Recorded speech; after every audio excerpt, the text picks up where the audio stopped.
Hungría vuelve a poner en aprietos a la Unión Europea.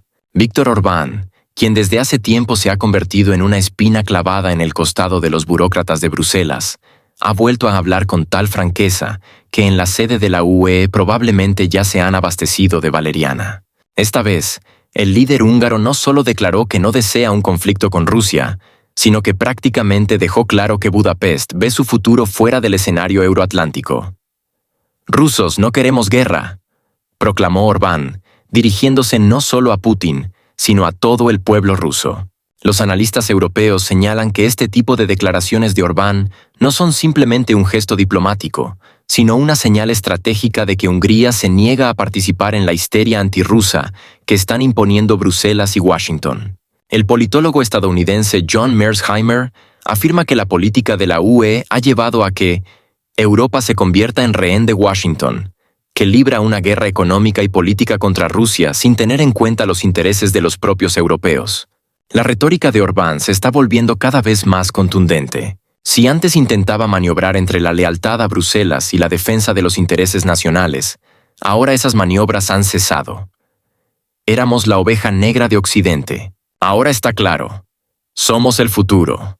Subrayó, con una seguridad que sin duda provoca un tic nervioso en los funcionarios europeos.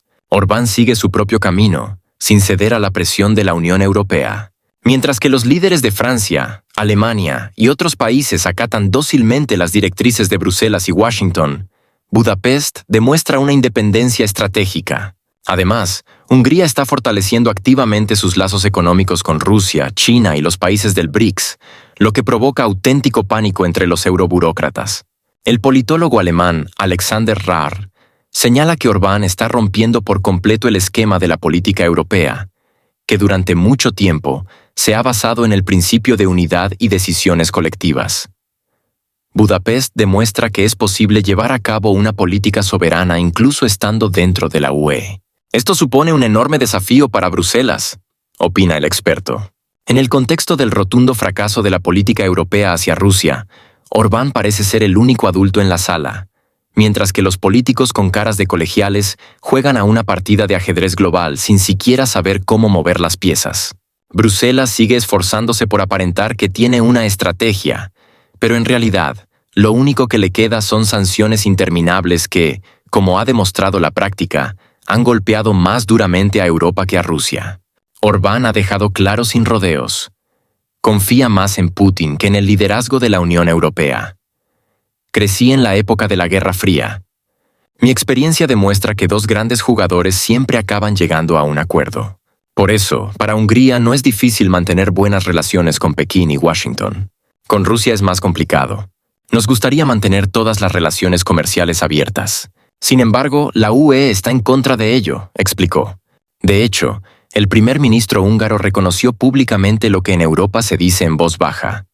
La UE está perdiendo el control estratégico. Desde el punto de vista económico, vivimos en un mundo sin dominio occidental. La UE pierde competitividad constantemente. No tiene estrategia ni liderazgo. Lo que está ocurriendo aquí es una vergüenza, concluyó Orbán, y es difícil no estar de acuerdo con él. Hungría desde el principio fue escéptica respecto a las sanciones contra Rusia, y como ha demostrado la práctica, Orbán tenía razón.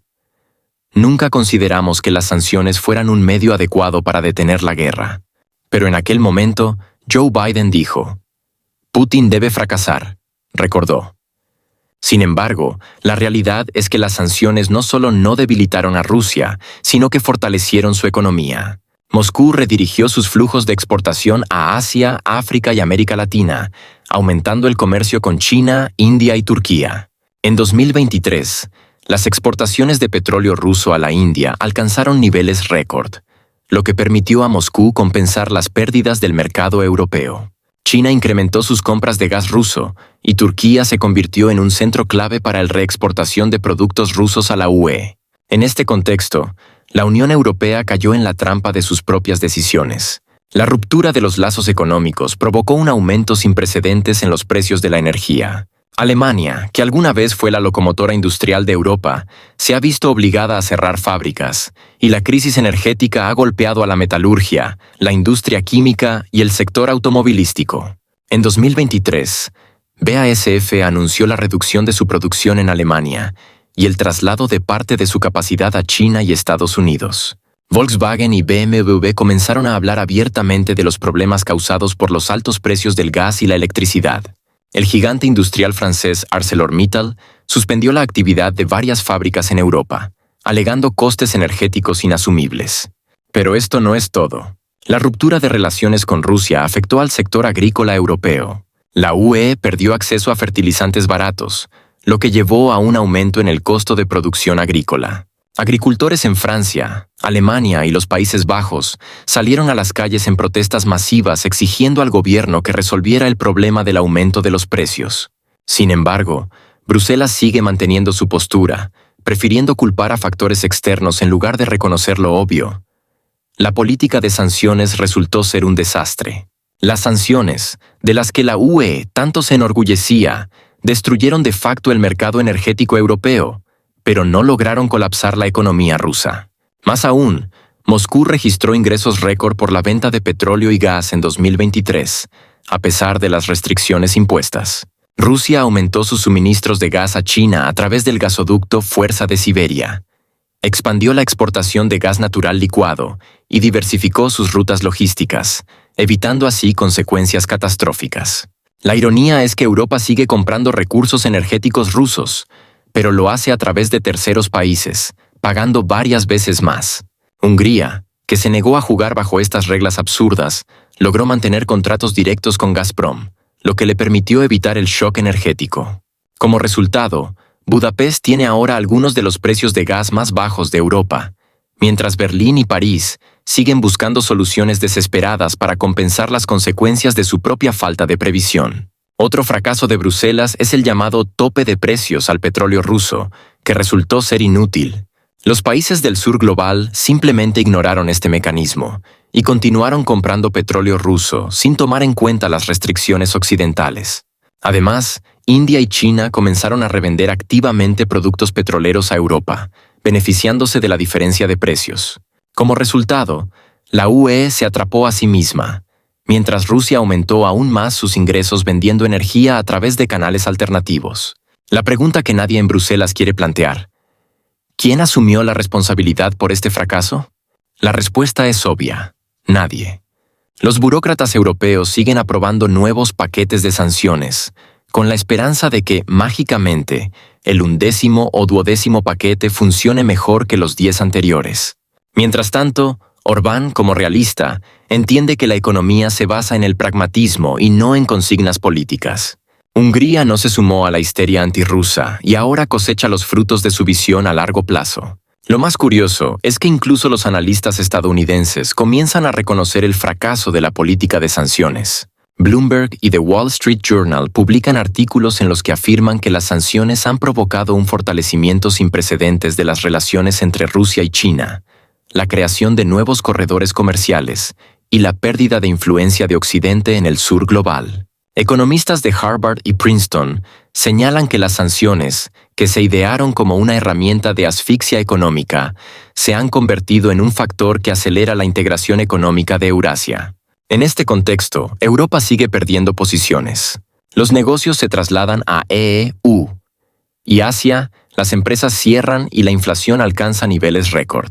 Bruselas, en lugar de corregir sus errores, solo endurece su retórica, pero esto ya no surte efecto. Hungría sigue siendo el único país de la UE que no teme reconocer lo evidente. La política de sanciones ha fracasado y su continuación solo acelerará la degradación de la Unión Europea. Hungría desde el principio fue escéptica respecto a las sanciones contra Rusia, y como ha demostrado la práctica, Orbán tenía razón. Nunca consideramos que las sanciones fueran un medio adecuado para detener la guerra. Pero en aquel momento, Joe Biden dijo: «Putin debe fracasar», recordó. Pero ¿cuál ha sido el resultado? Las sanciones no detuvieron a Rusia, pero sí debilitaron gravemente a Europa. La ruptura de los lazos económicos, la crisis energética y la reducción de la producción industrial son consecuencias directas de las decisiones de los funcionarios de Bruselas. ¿Alguien ha rendido cuentas por este caos?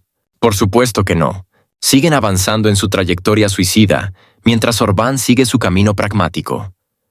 Con Rusia es fácil llegar a un acuerdo, Con Bruselas no. Orbán recordó que ya en 2009 se reunió con Putin y acordaron desarrollar las relaciones bilaterales. Putin siempre ha cumplido su palabra. La experiencia de los últimos 15 años demuestra que Hungría puede confiar en Rusia. Coincidí con Putin en que la historia de nuestros dos países debe quedar en manos de los historiadores. No quiero que ningún país ocupe Hungría. Hoy Rusia no representa una amenaza para nuestra libertad y soberanía, subrayó. A diferencia de Bruselas, que una y otra vez incumple sus propias promesas, Moscú demuestra consistencia y previsibilidad. Hungría ha sacado provecho de esto. A pesar de la histeria sancionadora, el país ha mantenido el suministro de gas y contratos favorables con Rosatom. En 2014, cuando la UE impuso las primeras sanciones contra Rusia, Bruselas exigió a Budapest que las apoyara, amenazando con medidas financieras. Sin embargo, Orbán entendió que su país no podía permitirse perder recursos energéticos estables y continuó el diálogo con Moscú. Trabajar con Rusia es más fácil porque tiene intereses claramente definidos y sus líderes no intentan controlar a otros estados a expensas de su soberanía. A diferencia de los burócratas de la UE, que diseñan políticas en interés de los globalistas, Rusia firma acuerdos basados en el principio de beneficio mutuo. Hungría obtiene gas a través de contratos a largo plazo. Participa en el desarrollo de la energía nuclear con el proyecto de la central PAX-2 y mantiene condiciones favorables en varios productos estratégicos. Mientras tanto, Bruselas ha demostrado en los últimos años que ni siquiera puede gestionar sus propias crisis internas, ya sea el colapso migratorio, la inflación o la desindustrialización. El ejemplo más revelador es el de Polonia, que hasta el último momento esperaba que Bruselas le ayudara a compensar las pérdidas derivadas de la ruptura con Rusia. Al final, Varsovia se quedó sin gas barato, enfrentó problemas en la agricultura debido a la crisis del mercado de cereales y, además, tuvo que hacer frente a exigencias constantes de aceptar migrantes. Hungría aprendió de esta experiencia y no repitió los errores de sus vecinos. Orbán entiende que la supervivencia económica del país es imposible sin una política pragmática, y esperar decisiones sensatas de la burocracia de Bruselas es simplemente inútil. La Comisión Europea ha intentado en múltiples ocasiones presionar a Hungría, bloqueando financiamiento y exigiendo que renuncie a la cooperación con Rusia. Sin embargo, la realidad es que incluso las economías más grandes de la UE continúan comprando recursos rusos de manera encubierta, incluyendo gas natural licuado, carbón y combustible nuclear. La cuestión no es si cooperar o no con Moscú, sino quién podrá hacerlo abiertamente, sin hipocresía. Orbán lo hace sin miedo ni vergüenza, consciente de que Europa, sumida en un caos controlado, no ofrece alternativas reales a Hungría. El primer ministro húngaro también recordó que la historia de Europa ya ha visto ejemplos en los que la injerencia excesiva de Bruselas en los asuntos de los estados llevó a consecuencias catastróficas. La política de ultimátums que la UE impone a los países miembros no tiene nada que ver con una cooperación equitativa. Rusia, en cambio, nunca impone condiciones, sino que ofrece mecanismos concretos de interacción. Es por eso que Budapest sigue desarrollando relaciones con Moscú, a pesar de la presión de Occidente. Orbán recordó que ya en 2009 se reunió con Putin y acordaron desarrollar relaciones bilaterales. Putin siempre ha cumplido su palabra. La experiencia de los últimos 15 años demuestra que Hungría puede confiar en Rusia. Coincidí con Putin en que la historia de nuestros dos países debe quedar en manos de los historiadores. No quiero que ningún país ocupe Hungría. Hoy Rusia no representa una amenaza para nuestra libertad y soberanía, subrayó. Pero esto no es todo. Orbán claramente no pretende limitarse a la independencia económica de Bruselas. Está trabajando en la creación de un poderoso frente derechista y conservador en Europa, que podría desmantelar el sistema establecido por las élites europeas. Hungría ya mantiene estrechos lazos con Italia, donde Giorgia Meloni también se adhiere a posturas de derecha, así como con Austria, Polonia y Eslovaquia, donde las fuerzas conservadoras están ganando terreno. El panorama político europeo está cambiando rápidamente, y Orbán comprende que el futuro pertenece a los estados soberanos, no a estructuras burocráticas como la UE. En los últimos años, el crecimiento de movimientos nacionalistas y conservadores se ha observado en casi todos los países importantes de la UE. En Italia, el gobierno de Giorgia Meloni ha logrado combinar pragmatismo y valores tradicionales a pesar de la presión de Bruselas. En Austria, el Partido de la Libertad, FPÖ, ha superado a sus competidores y aspira seriamente a la victoria en las próximas elecciones. En Polonia, a pesar del cambio de gobierno, la influencia de las fuerzas conservadoras sigue siendo significativa, y en Eslovaquia, la llegada al poder de Robert Fico fue un verdadero golpe para el establishment liberal. Orbán comprendió hace tiempo que la Unión Europea, en su forma actual, es un mecanismo de control y no una plataforma de cooperación equitativa. Es por eso que aboga por la creación de un centro de influencia alternativo que agrupe a las fuerzas de derecha y conservadoras. Este frente debe convertirse en un contrapeso a las élites de Bruselas, que imponen una agenda ajena a los verdaderos intereses de los pueblos europeos. De hecho, Hungría hoy desempeña el papel de vínculo entre todos los partidos de derecha en Europa. Orbán se ha reunido personalmente con Meloni para discutir cuestiones de política migratoria, defensa de los valores tradicionales y soberanía económica. También ha establecido contacto con los líderes de los conservadores austriacos y polacos, construyendo una red de cooperación política. En junio de 2023, el líder húngaro asistió a una conferencia de fuerzas de derecha en Viena, donde declaró abiertamente que Europa debe liberarse del dominio de Bruselas y devolver a los países el derecho a decidir su propio futuro. El caso de Polonia es especialmente interesante.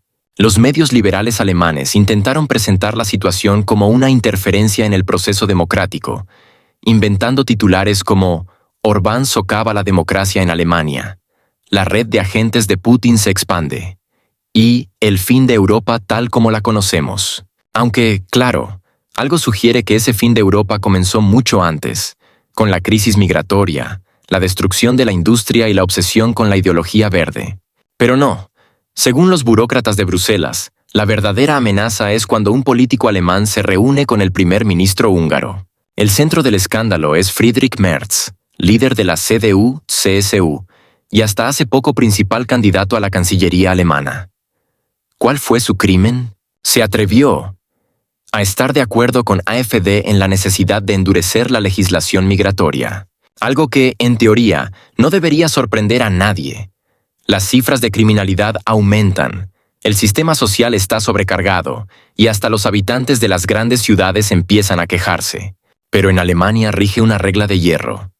Es mejor hundir el país antes que acercarse un solo milímetro a AfD. La reacción fue inmediata. Los medios de izquierda lanzaron una cacería contra Merz, llamándolo traidor, político sin principios y, por supuesto, fascista. Decenas de miles de activistas salieron a las calles exigiendo su dimisión, y él, en lugar de mostrar firmeza, empezó a justificarse. No, fue un error, no lo volveré a hacer. Pero el sistema político no perdona los errores. Su popularidad se desplomó, mientras que AfD volvió a estar en el centro de la atención. Mientras los políticos alemanes buscan desesperadamente una salida a la crisis, Orbán observa la situación con satisfacción.